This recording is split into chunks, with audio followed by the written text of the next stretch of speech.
Oke, selamat datang kembali di pembahasan kita. Hari ini kita masuk ke bab 7 nih. Judulnya Mulai, Tindakan Jelas Pertama. Ini dari buku Effortless yang kita bahas. Yap, effortless. Sering banget kan, kita punya proyek penting tapi rasanya, berat banget memulainya. Kayak gunung gitu ya. Nah, kita mau coba bedah nih, gimana caranya ngelewatin rasa berat di awal itu. Cari langkah pertama yang paling gampang, paling jelas. Oke. Kita mulai dari cerita yang menarik deh, soal Reed Hastings waktu mulai Netflix. Kayaknya orang mikir, wah pasti rencananya udah mateng banget, tebel gitu ya. Iya, mikirnya pasti udah ada bisnis plan ratusan halaman gitu ya. Ternyata, jauh dari itu. Malah simple banget awalnya. Betul. Visinya Hastings emang gede sih, mau bikin layanan streaming global. Tapi kan waktu itu teknologinya belum nyampe lah. Belum siap ya? Belum. Jadi idenya, ya udah mulai dari yang ada dulu. DVD, kirim lewat pos. Nah, daripada dia pusing mikirin, proyeksi keuangan 5 tahun, biaya kirim DVD-nya tahan banting apa enggak? Ribet ya detailnya. Ribet. Dia mikir, langkah pertama bangetnya apa nih? Yang paling dasar. Nah, ini dia nih kuncinya. Jadi Hastings itu nggak bikin presentasi keren atau riset pasar dulu. Enggak sama sekali. Dia cuma, nyoba kirim CD, bukan DVD malah ya, CD biasa. Iya, CD. Dikirim ke alamat rumahnya sendiri. Pakai amplop kartu ucapan biasa lagi. Hahaha, iya, amplop biasa. Tujuannya cuma satu, simple banget. Apa tuh? Mau buktiin, asumsi paling dasar, ini keping CD, bisa nyampe utuh nggak sih lewat pos biasa, rusak nggak di jalan? Gitu aja. Cuma itu? Wow. Dan ternyata, CD-nya nyampe dengan selamat, utuh. Oke. Nah, langkah yang kelihatannya sepele ini jadi validasi penting banget buat konsep awal DVD via pos itu. Sebelum keluar duit banyak ya? Tepat. Sebelum investasi gede, sebelum rencana jelimet. Ini dia inti tindakan jelas pertama di bab ini. Uji asumsi paling penting dengan cara paling gampang, paling cepat.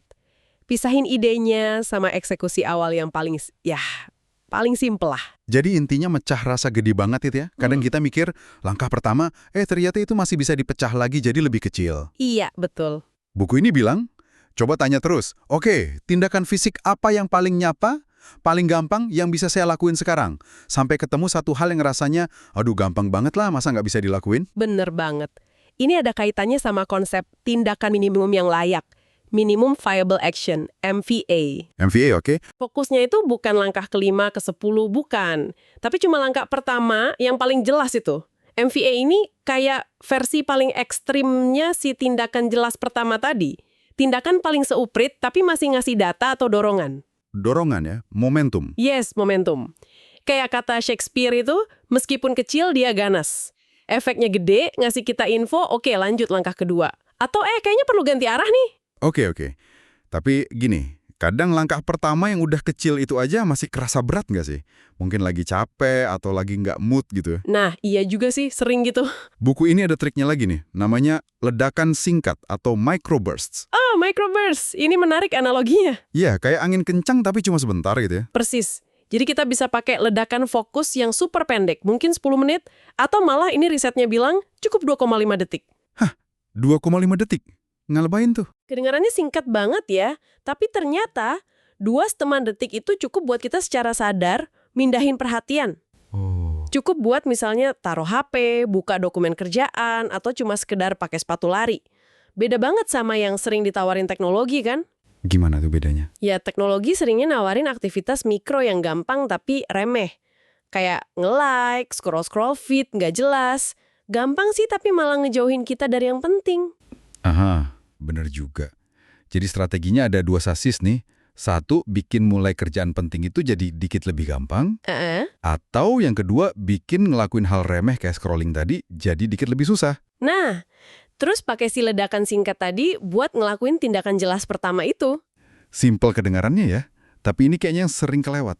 Gampang banget balik lagi ke distraksi. Iya, dan kemampuan memulai yang simple dalam ledakan singkat ini jadi fondasi penting banget. Kayak kebiasaan dari segala kebiasaan gitu. Keystone habit. Oke, keystone habit. Begitu kita bisa nguasain seni memulai ini, perubahan lain yang lebih gede jadi lebih mungkin.